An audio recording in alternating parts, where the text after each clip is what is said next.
तो हेलो दोस्तों, स्वागत है आप सबका हमारे यूट्यूब चैनल पे। और आज की इस वीडियो में हम देखने वाले हैं अशोक के 14 शिलालेखों को। तो बने रहे लास्ट तक हमारे साथ इस वीडियो में। तो चलिए वीडियो को स्टार्ट करते हैं। और हाँ, वीडियो स्टार्ट करने से पहले बता दें कि यदि आप हमारे चैनल पर नए हैं तो चैनल को सब्सक्राइब करना बिल्कुल भी ना भूलें, ठीक है। तो चलिए हम देखते हैं अशोक के 14 शिलालेख कौन कौन सी है। तो प्रथम जो शिलालेख है उसको देख लेते हैं, ठीक है। तो प्रथम शिलालेख में कहा गया है कि इसमें अहिंसा पर बल दिया गया है और पशु बलि पर रोक लगाया गया है। यानी कि प्रथम शिलालेख जो है अशोक का, उसमें अहिंसा पर ज़्यादा बल दिया गया है और पशु हत्या पर रोक लगाया गया है प्रथम में। फिर दूसरा शिलालेख को देखते हैं। तो द्वितीय शिलालेख में अशोक के दूसरे शिलालेख में इसमें पशु चिकित्सा की चर्चा है। साथ ही दक्षिण भारत राज्य जैसे चेर, पांड, श्रीलंका, केरल पुत्र, सतीपुत्र की चर्चा है, किंतु चोल वंश की चर्चा नहीं है।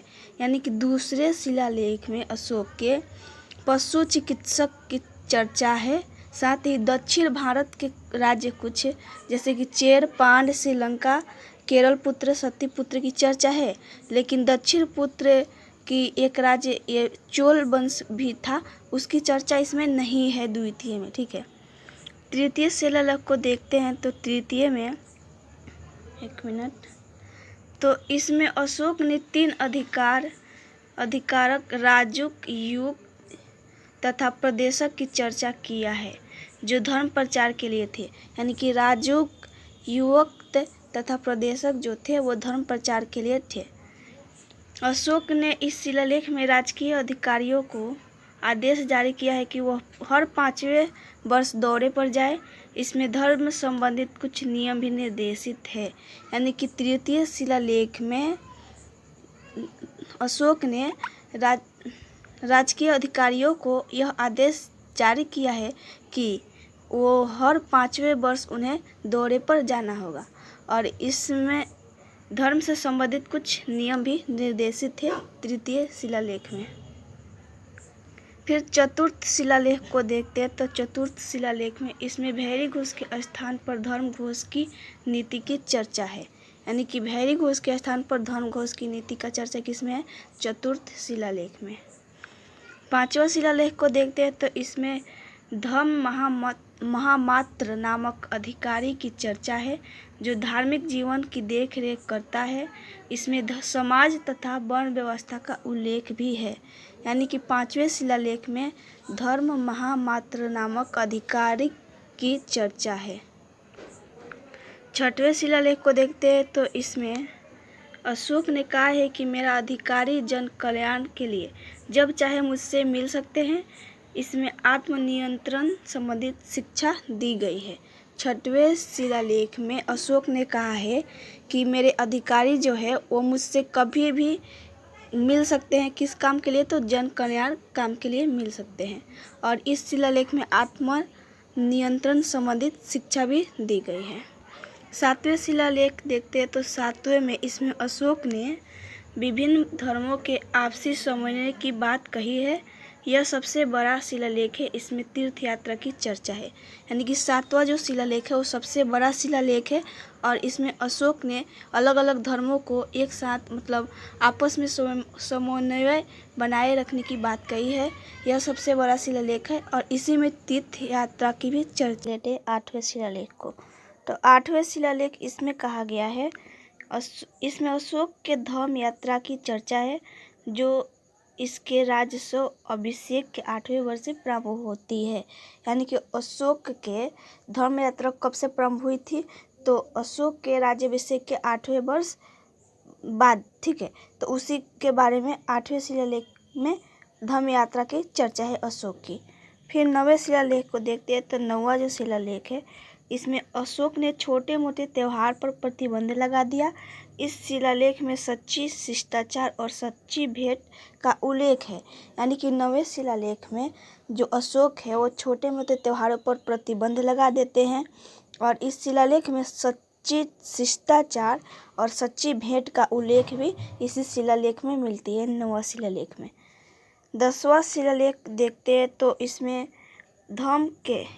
10वां शिलालेख में इसमें धर्म के महत्व के बारे में चर्चा है। इसमें सम्राट अशोक ने आदेश जारी किया कि राजा तथा उच्च राज्य अधिकारी हमेशा ही प्रजा के हित के बारे में सोचे। यानी कि 10वें शिलालेख में बताया गया है कि जो इसमें सम्राट अशोक ने आदेश जारी किया था कि राजा तथा उच्च राज्य अधिकारी जो है उनको हमेशा प्रजा के हित में सोचना है। नेक्स्ट 11वां शिलालेख है। 11वें शिलालेख में अशोक ने कहा कि मेरे अधिकारी ब्राह्मणों को ना सताए। यानी कि 11वां शिलालेख जो है अशोक का, उसमें अशोक ने क्या कहा है कि अधिकारी जो है वो ब्राह्मणों को नहीं सताए। ठीक है, 12वां शिलालेख को देखते हैं। तो 12वां शिलालेख में इसमें स्त्रियों के स्थिति के सुधार के लिए स्त्री महामात्र नामक अधिकारी की चर्चा है। यानी कि 12वां शिलालेख में स्त्रियों की स्थिति की सुधार के लिए स्त्री महामात्र नामक अधिकारी की चर्चा हुई है एवं हर प्रकार के विचारों के समान बात कही गई है। और हर प्रकार के विचारों के समान बात, यानी कि हर प्रकार के विचारों की समान की बात कही गई है। ठीक है, यानी कि कैसे भी विचार हो उसको समान करनी चाहिए। ठीक है, ये कही गई है। 13वां शिलालेख, तो 13वां शिलालेख देखते हैं। तो इसमें कलिंग युद्ध की चर्चा है। यानी कि यह सबसे महत्वपूर्ण है। ठीक है, कि कलिंग युद्ध की चर्चा कौन सी अशोक की कौन सी शिलालेख से मिलती है, तो वो 13वां शिलालेख से मिलती है। ठीक है, तथा साथ ही सम्राट अशोक ने हृदय परिवर्तन की बात भी वर्णित है। यानी कि सम्राट अशोक के हृदय परिवर्तन की बात भी 13वां शिलालेख में है। साथ ही पड़ोसी राजाओं के संबंध का भी उल्लेख है। और इस शिलालेख में पड़ोसी राजाओं से जो संबंध था अशोक का, उसका भी वर्णन इस शिलालेख में है, 13वां शिलालेख में। और लास्ट और 14वां शिलालेख को देखते हैं। तो इसमें जो है अशोक ने कहा है कि मैंने ऊपर लिखे गए शिलालेख के अतिरिक्त बहुत से काम किए हैं। यानी कि अशोक बताते हैं कि ऊपर जो इतने सारे भी शिलालेख पढ़ा हमने, 13 शिलालेख, उसके अतिरिक्त भी बहुत सारे काम किए हैं जो इसमें नहीं लिखे गए हैं। इसके लिए लिखने वाला जिम्मेदार है, मैं नहीं। और अंत में अशोक बोलते हैं कि ऊपर दिए लिखे गए सभी शिलालेख जो लिखे गए हैं उसके अतिरिक्त भी मैंने बहुत सारी काम किए हैं, लेकिन इसमें इसका जिम्मेदार मैं नहीं हूँ, जो लिख रहा है वो जिम्मेदार है। ठीक है, इसमें कहा गया है। तो आज की इस वीडियो में हमने देख लिया अशोक के कुल 14 शिलालेखों को। तो आई होप कि आप सबको समझ में आया होगा। अगर वीडियो अच्छी लगी होगी तो लाइक शेयर सब्सक्राइब जरूर कर देना। और चलिए मिलते हैं नेक्स्ट वीडियो में। जय हिंद।